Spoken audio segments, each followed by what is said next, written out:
Located on the northeast coast of the Horn of Africa, the tiny African country of Djibouti is a gateway to the Suez Canal, one of the world's busiest shipping routes.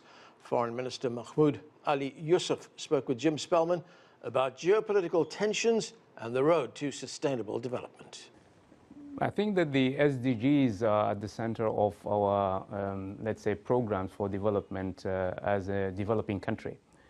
But we still believe that the performance that we have achieved so far are not satisfactory. This is the impression of many developing countries. The main reason is, of course, the availability of resources, financial resources that are requested to finance our programs are missing. The second, obstacle to the achievement of SDGs is the fact that the global scene is upside down. We're seeing polarization, so many conflicts, especially on the African continent. We do have to deal with radical movements, terrorism in the Sahel. All these phenomena disrupt the process of development, achievement of SDGs. So we are struggling. We are not saying that we can achieve them soon, but at least we are working for it. China and Djibouti have had a relationship now for 45 years, bilateral relations. What do you make of how that relationship has evolved, especially perhaps in the last 10 years or so? Very good. They are very good. We have a strategic partnership with China. We signed a defense agreement with this country. Djibouti is one of the stages of the One Road, One Belt initiative. And China is financing a lot of infrastructure projects in Djibouti. So we think in the past, let's say 10 years, the relationship between the two countries evolved significantly. And we hope that it will continue in the same pace. And recently President Gele, the President of the Republic of Djibouti, was in FOCAC in Beijing. And President Xi proposed to Djibouti to raise the relationship to what he called global strategic partnership. So there is a new deal now on the table between the two countries.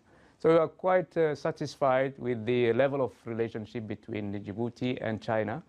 And I think that 45 years of partnership, friendship, and loyal support to each other have brought that kind of strong strategic relations that we really cherish. The General Assembly this year happens at a time of extreme instability in some parts of the world. Of course, Ukraine, Gaza, Lebanon, and Sudan. Tell me about the stability in Africa right now. We have a lot of hot spots on the continent. The Sahel is one of them, the Horn of Africa.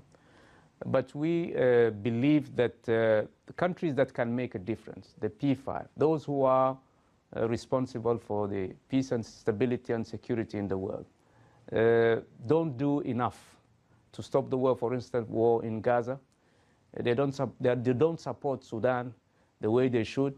And we feel frustrated. We really think that they're not doing enough. And we see also double standard in terms of dealing with crisis. When it comes to the war in Ukraine, all the attention is given to Ukraine, all the support, the financial support, military support. But when they are asked to stop the genocide in Gaza, nobody is there. So you see that double standard in dealing with crisis, either on the continent or in the Middle East, leaves us with this frustration. And that's why we are really insisting on the fact that the Peace and Security Council, the UN Peace and Security Council, should be reformed. When you talk about reform on the Security Council, you're talking about permanent seat for Africa and African nations? Definitely, yes. We need 2 permanent seats with the right of veto. That was the demand of the African nations, who claim that they have been victims of injustice after the Second World War. So we want that reparation from the international community. You're running for chair of the African Union Commission. What can the African Union Commission do to deal with issues like what you described in the Sahel, to create more stability and safety? We have a program called Silencing the Guns. So that program has been extended to 2030. The first 5 years were not very conclusive, but we have the mechanism, the peace and security is working for that. We rely on what we call the African defense architecture, but we are stuck with the financing and resource problems. Recently, we created a fund to support the peace missions, the African peace missions on the continent. We have something like $400 million in it, but it's not enough. Peace missions are very costly, and we still need the support of the UN peacekeeping forces, the UN financial support to carry out our peace missions on the African continent. But the mechanisms are there, we have the right policy, and I think it will take some time before the African countries, the African Union, gets the capacity to handle these issues on its own. That's it for this edition of The Heat. Stay with us all week for more interviews with global leaders from the 79th session of the UN General Assembly. I'm Anand Naidu in Washington, D.C.